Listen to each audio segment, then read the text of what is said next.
My name is Myra Summers.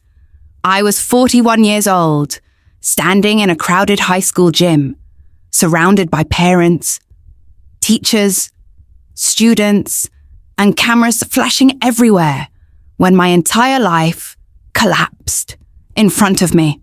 It should have been the happiest day of my life.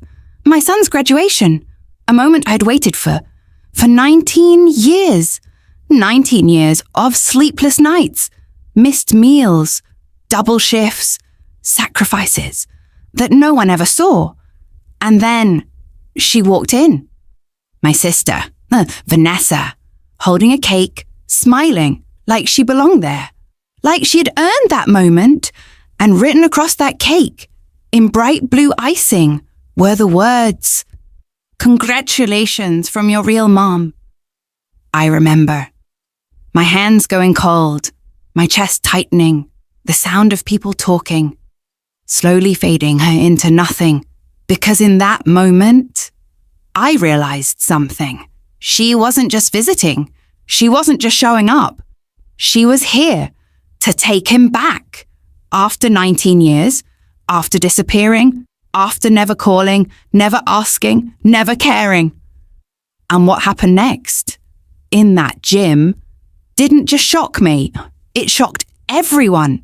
Teachers stopped talking, parents stood up, even strangers, people who didn't know me, stood up for me, for a woman who had spent 19 years being invisible. But to understand why that moment mattered so much, you have to go back, way back, to a night. That started with a phone call at 2 a.m. I grew up in a small town called Willow Creek, Ohio. A quiet place, the kind of place where nothing ever changes, where people know your name, your family, and your business before you even say a word. Population, around 11,000. Not big enough to disappear, not small enough to feel safe, just enough for everyone to watch you. Our house sat on a quiet street. White paint, blue shutters, a front lawn my mother was obsessed with because to her, appearances mattered. More than anything else, my mother, Rita, was a very particular woman. Everything had to look perfect. The house, the family, the reputation, especially the reputation. My father, Gerald, was quieter. Not cruel, not kind, just absent. Even when he was sitting right there, he followed whatever my mother said. No questions, no arguments, just silence. And then there was Vanessa, my younger sister. 6 years younger than me, the favorite, always the favorite. She was beautiful, naturally, effortlessly, the kind of girl people noticed instantly. Teachers liked her. Neighbors talked about her. My mother protected her. And me, I was the responsible one, the quiet one, the one who fixed problems, the one who didn't need attention, because in my family, needing nothing was expected from me. I drove Vanessa to dance classes every Tuesday and every Thursday. I helped her with homework. I cleaned the kitchen, set the table, washed the dishes, while my mother would smile at Vanessa like she had done something extraordinary just by existing. And I didn't hate her for it. I didn't. I loved her. The way older sisters do. A mix of love and responsibility and quiet exhaustion. I never imagined that one day that same sister would walk into my life and change it forever. I was 22 when everything changed. I had plans, a future, a scholarship, a small apartment that I was proud of because it was mine.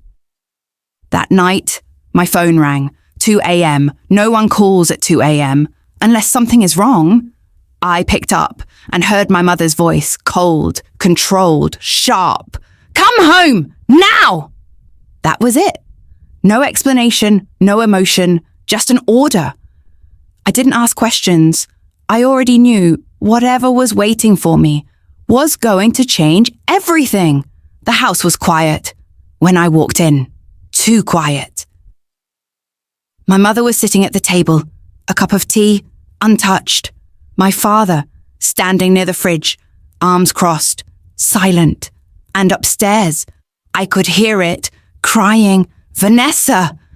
That's when I knew something was very wrong. My mother didn't look at me. She just slid a paper across the table. An ultrasound. 4 months pregnant. For months. And no one knew. Not the neighbors. Not the school. Not even me. And the first thing she said wasn't about Vanessa. Wasn't about the baby. Wasn't about fear. She said, "The neighbors cannot know." That sentence told me everything. This wasn't about a mistake. This wasn't about helping Vanessa. This was about hiding the truth at any cost. And then she looked at me for the first time and said something that would change my life forever. "You're going to take the baby." And just like that, my future was no longer mine.